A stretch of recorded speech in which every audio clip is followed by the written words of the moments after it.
I could never fill Geraldine's shoes. I wish I could. Hey, you know, when I was growing up in Chicago in the 1950s, my grandparents came to live with us. These were my mother's parents, my maternal grandparents. How many of you are grandparents? Yeah? How many of you, your grandchildren call you grandma, grandpa? Do I have any nanas or nanus in the audience? Yeah? Any mima, papas? Yeah, lots of names, right? Where we called my grandparents Ma and Pa. And the three things I think most about my grandmother, when I think of Ma, first of all, she consistently talked to herself out loud, seemingly unaware that all of us could hear her conversations. If my grandmother was upset with you, you did not have to wonder why, because you heard all about it. Everybody in the household did. Second, my grandmother was a chain smoker. No sooner had she finished one Salem menthol cigarette and she was on to the next. It drove my father crazy. His older, half-blind mother-in-law smoking away in the house. When the first flame retardant material came out, my dad covered everything in it. Curtains, bedspreads, lampshades. He was sure she was going to burn the house down. And she always smoked the same way. It would look like this. She would sit down, she would spread her legs apart, like way apart, nothing ladylike about it. She'd put an elbow on each knee, she'd bend over, click over in that lighter and start puffing away. No inhaling. Smoke-filled house. The third thing about my grandmother was her laugh. When Ma laughed, she laughed so hard, she scrunched her face so tight, the middle of her forehead would almost touch the bridge of her nose. Where some saw calamity, Ma saw hilarity. All her life, she had watched everybody else's life unfold like slapstick comedies. But one night, she had the chance to be the star of her own. And believe me, that evening, Lucille Ball had nothing on my grandmother.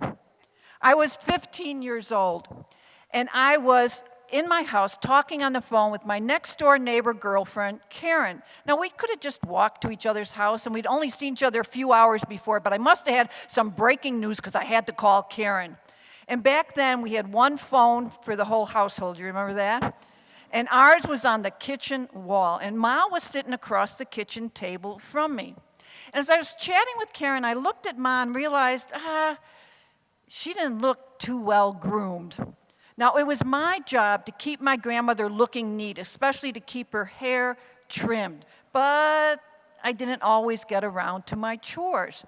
Now, my grandmother was in her 80s back then, which, of course, I thought was ancient. Now I'm like, however so young, 80. But she was 80, she was losing her sight, so she probably couldn't even see her long white bangs hanging right in front of her face. So I waved to try to get her attention. I gestured. As soon as I got off the phone, I would be cutting her hair. I don't know that she saw me. Instead, I saw her reach for yet another cigarette, same deal, legs, elbows, lean, click open, and she starts puffing away. And that night, her out loud conversation was a diatribe against her favorite actress, Mia Farrow. Mia Farrow was the star of her favorite primetime soap opera, Peyton Place, yes. And Mia Farrow had announced she was leaving the program. Mia, what's going to happen to Ryan? My grandmother never used the character names of the actors. She always used their real names. So she was talking about Ryan O'Neal, right, another actor on the program. Poor Ryan. It's Frank put you up to this. It's Frank, right? At the time, Mia Farrow was married to Frank Sinatra. So to my grandmother, that meant Frank Sinatra, and therefore the entire Italian mafia was responsible for Mia Farrow leaving Peyton Place. She stomped her half-smoked cigarette into the already filled ashtray, and she wailed, Mia! Now, I knew my grandmother was waiting for me to get off the phone so I could read her that day's funnies.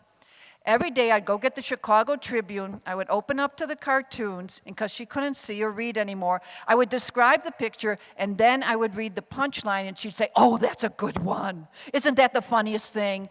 And she wouldn't let me go on until I'd say, "Yeah, Ma, that's the funniest thing." And then I'd read her the next cartoon.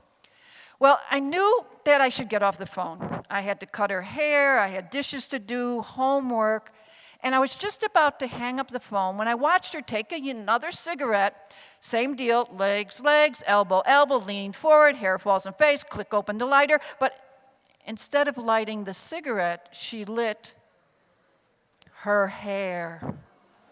That great shock of limp white hair went poof, sizzle. She sprang to her feet. She started running around the kitchen table in mad circles all the time, pounding her hair, bamity, bamity, bam, all the time with the unlit cigarette in one hand and the open flaming lighter in the other. So she was putting out the sparks with one move, relighting with the other.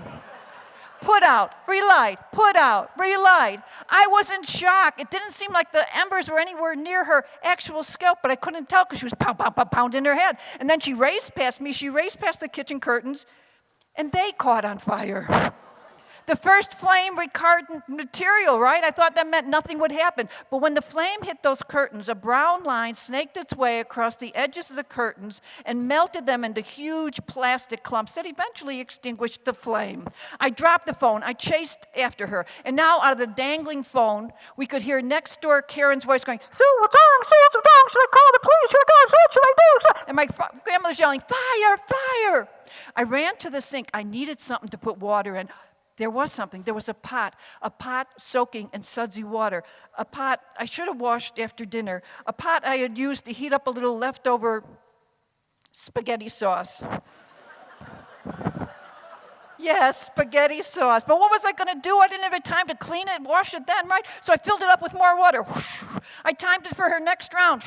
And just as my grandmother charged towards me, I took that pot of soapy, watery spaghetti sauce and I tossed it right in her face. She froze. I froze. And from under those soppy white bangs, she scrunched up her face and she burst out laughing. She roared. And I was my grandmother's granddaughter, so I joined in. We had like the deep knee bends. We could hardly stand. And I checked her scalp. She was fine. Just that her face and hair looked like this cacophony of drenched snowy white and scorched out blackened hair dripping in soapy suds and red tomato sauce.